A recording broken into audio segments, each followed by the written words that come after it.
বাড়িতে ঝাড়াঝুড়ো ধোয়া মোছা চলছে। আজ 10 দিন হলো মা চলে গেছে পৃথিবীর মায়া কাটিয়ে অমৃত লোকে। তার শেষ কৃতকার্য হবে।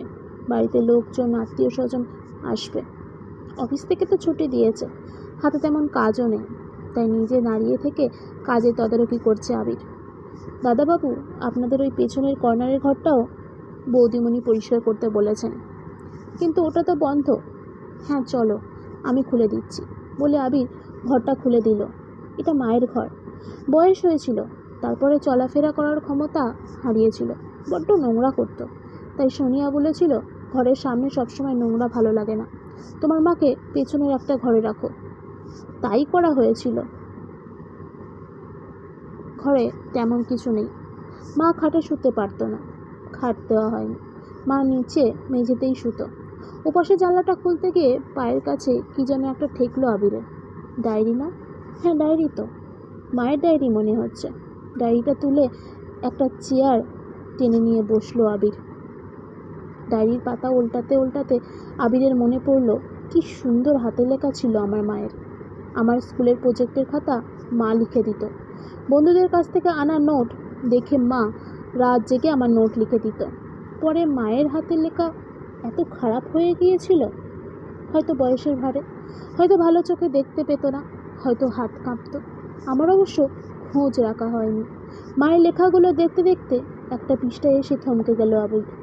এগুলো কি লিখেছে মা কাঁপা কাঁপা হাতে? বাবু, আজ তোর জন্মদিন, আজ অন্তত একবার আমার ঘরে আসতে পারতিস।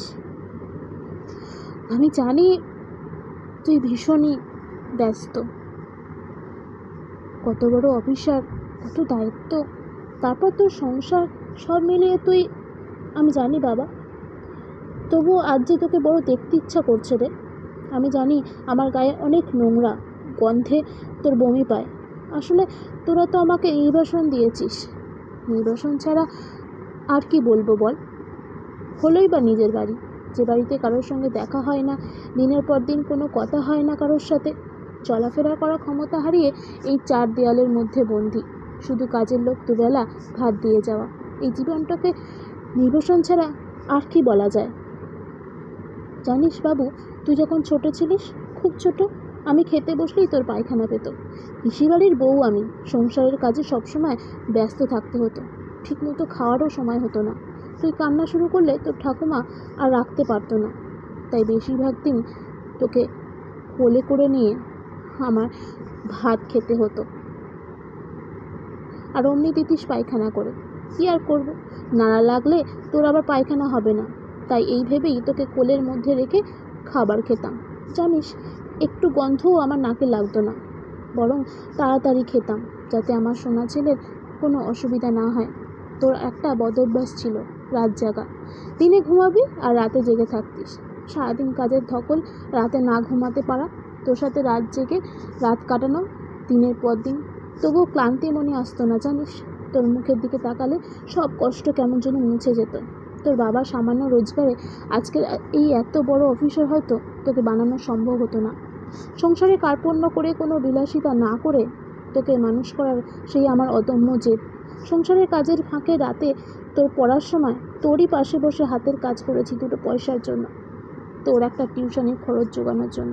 তুই দেখেছিস তো, তারপর যখন এক একটা করে আমার গয়নাগুলো বিক্রি করে দিলাম, তখন তুই অনেক বড় আমাকে জড়িয়ে ধরে বলেছিলিস, মা আমি তোমাকে হীরের গয়না বানিয়ে দেবো।